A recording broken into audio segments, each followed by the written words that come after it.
ଜଣଙ୍କର ସବାରି ଧରିଲେ, ସବାରି ଧୀରେ ଧୀରେ ଆଗକୁ ଚାଲିଲା। ଯେତେବେଳେ କୌଣସି କୀଟ ପତଙ୍ଗ ପିମ୍ପୁଡ଼ି ଜନ୍ଦା ଏସବୁ ଦେଖନ୍ତି ସେ ଡେଇଁକି ଚାଲନ୍ତି, ସବାରି ଏପଟ ସେପଟ ହୁଏ।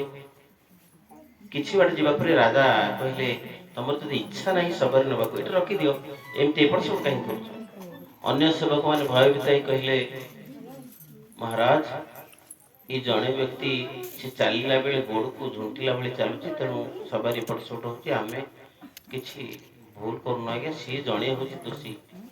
ରାଜା ତାଙ୍କୁ କହିଲେ, ହେ ଯୁବକ, ତମେ ସୁସ୍ଥ ଲୋକ, ସବାରି ବହିବାର ଅସୁବିଧା ହଉଛି କଣ? କିଛି ବାଟ ଗଲା, ସେମିତି ହେଲା, କିଛି ବାଟ ଗଲା।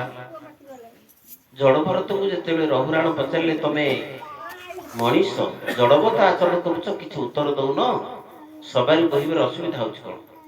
ସେଠି ଜଡ଼ଭରତ ସୁନ୍ଦର ଭାବରେ କହିଲେ, ଦେଖ, କିଏ ସବାରିରେ ବସିଛି ଆଉ କିଏ ବହୁଛି, ସିଏ ଯଦି ଅନ୍ୟ ଗୋଟିଏ ଛୋଟିଆ କ୍ଷୁଦ୍ର ଜୀବ ବୋଲି ଭାବି ତାକୁ ପଦାଘାତ କରେ, ସେଟା କଣ ସମ୍ଭବ ହେଇପାରିବ? ତେଣୁ ଯିଏ ସବାରିରେ ବସିଛି, ଯିଏ ବହୁଛି, ସିଏ ମଧ୍ୟ କ୍ଷୁଦ୍ର ରୂପରେ ଛୋଟ ଜୀବ ହେଇଯିବ, ତା ଜୀବନ ଯାତ୍ରା ପାଇଁ ଯିବା ଆସିବା କରୁଛି, ତାକୁ ମୁଁ ପୋଦିବି କେମିତି? ରଘୁରାଣ ଆଶ୍ଚର୍ଯ୍ୟ ହେଇଗଲେ, କହିଲେ, ଏଭଳି ପ୍ରଶ୍ନ ତ କେହି କରିନଥିଲେ। ଯିଏ ସବାରିରେ ବସିଛି, ଯିଏ ସବାରି ବହୁଛି, ଆଉ ଯିଏ କ୍ଷୁଦ୍ର ରୂପରେ ଯିବା ଆସିବା କରୁଛି ପିମ୍ପୁଡ଼ି ସ୍ୱରୂପରେ, ସେ କଣ ଜଣେ ବ୍ୟକ୍ତି? ରାଜା ସେଠି ନିଜେ କହିଲେ, ସବାରି ରଖ। ଏ ଯୁବକ କିଏ? ଯୁବକଙ୍କୁ ପଚାରିଲେ, ଯୁବକ ତମେ କିଏ?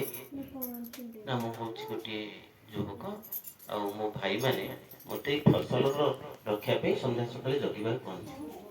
ଆଚ୍ଛା, ମୁଁ ଯିଏ ବସିଛି ସବାରିରେ, ଯିଏ ବହୁଛି ଆଉ ଯିଏ ପିମ୍ପୁଡ଼ି, ସମସ୍ତେ ଗୋଟିଏ କେମିତି ହେଲେ? ଦେଖନ୍ତୁ, ଏ ସଚରାଚର ଜଗତ ଭିତରେ ପରମାତ୍ମା ଗୋଟିଏ ସ୍ୱରୂପରେ ବିଦ୍ୟମାନ। ଯେମିତି ଗୋଟିଏ କରେଣ୍ଟରେ ଆପଣ ଯେକୌଣସି ବଲ୍ ଦିଅନ୍ତୁ, ସେ ଜଳିବ। ସେ ବଲ୍ ଯୋଉ ପ୍ରକାର ଗଢ଼ା ହେଇଛି ସେ ପ୍ରକାର ଲାଇଟ୍ ଦେବ, କିନ୍ତୁ ଲାଇନ୍ ଗୋଟିଏ। ପରମାତ୍ମା ପୁରୁଷ ସର୍ବତ୍ର ସର୍ବଗତ ବିଦ୍ୟମାନ, ଆମ ହୃଦୟରେ, ସମସ୍ତ ହୃଦୟରେ ସେ। ରଘୁରାଣ ରାଜାକୁ ଜଡ଼ଭରତ ନିଜର ଜୀବନ ଜୀବିକା କହିଥିଲେ। ମୁଁ ଜଣେ ଭରତ ବୋଲି ରାଜା ଥିଲି।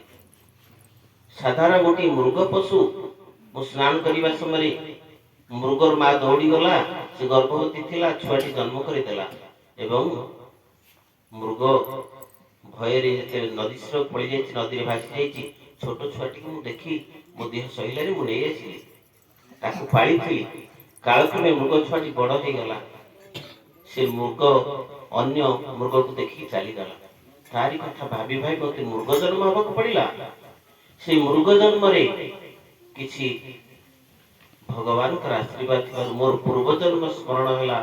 ମୁଁ ଋଷିମୁନି ମାନଙ୍କ ପାଖରେ ଯାଇ ମୋର ମୃଗ ଜୀବନ ନିର୍ବାହ କରି ଋଷିମାନଙ୍କୁ ଦେଖି ମୋର ଜୀବନ ସରିଗଲା। ମୁଁ ପରିଶେଷରେ ଏଇ ବ୍ରାହ୍ମଣ ଘରେ ଜନ୍ମ ହେଇଛି।